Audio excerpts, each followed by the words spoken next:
يا ولاد عاملين ايه؟ تعالوا النهارده اوريكم انا عملت طبق كشري في منتهى الحلاوه. بجد طعمه خطير جدا. هو طبعا العيب اللي فيه ان هو طبعا بياخد مواعين كتير. اول حاجه عملتها قطعت بصلتين كبار، من البصل اللي هو الابيض، وحطيت عليهم معلقتين نشا وحمرتهم عشان يديني التحميره بتاعته. وكان انا عندي الحمص جبته ونقعته قبليها وبعدين سلقته. وديت الصلصه بتاعت الكشري، نص بصلايه معموله في الكبه، وحطيت عليها معلقه توم. واول ما بقي اللون الذهبي الحلو ده نزلت عليها بنص كوبايه خل وملح وفلفل. التوم والخل والملح وفلفل بيدوا صلصه الكشري طعم حلو خالص. معلقه سكر طبعا علشان خاطر الحموضه، ومعلقه ملح وفلفل، ما بحطش اكتر من كده. لو انت عايزه تحط جوز الطيب حطيها في الاخر خالص عشان ما يمررش.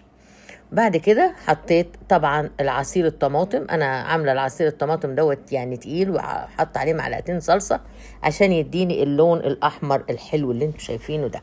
وبمجرد ما تغلي كمان غلوتين 3 هطفي عليها، وهي الصلصه كده هتبقى جاهزه معايا. انا يعني اول ما هتغلي شويه هتديني القوام الحلو اللي انا عاوزاه. طبعا بغطيها لان الصلصه بتبهدل الدنيا. بعد كده في حله تاني او في بوله تاني بروح عامله كوبايه ميه مع كوبايه خل، وحط عليهم كام فص توم عاملاهم في الكبه مع فلفل اخضر. انا عامله الفلفل دوت مش سبايسي، وخليتهم غلوة وطفيت عليهم وحطيت لهم شوية ملح وفلفل، وحطيت عليهم حوالي 3 معالق عصير ليمون. كده بقى عندي كل الحاجات دي جاهزة. بنفس الزيت بتاع البصل خدت منه وحطيت كوباية شعرية وحمرتها شوية، ادتني اللون البامبا ده. زيها بالظبط كوباية رز، وبرضو حمرتها شوية لغاية ما شمعت الرز كده شوية.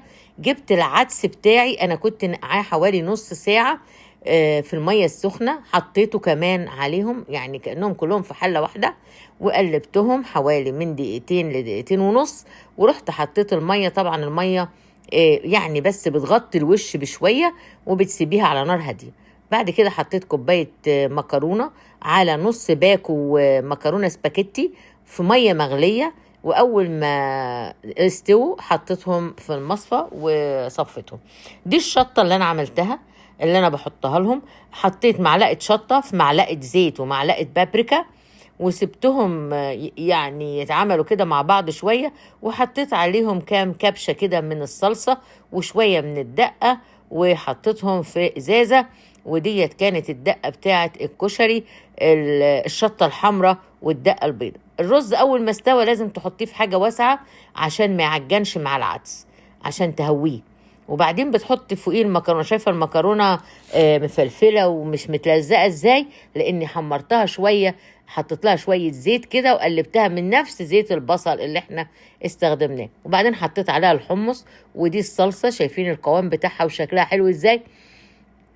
وحطيت بعد كده البصل المتحمر، طعمه خطير مسكر وطعمه حلو. الواحد عايز ياكله كده لوحده يعني من حلاوته، بجد طعمه حلو.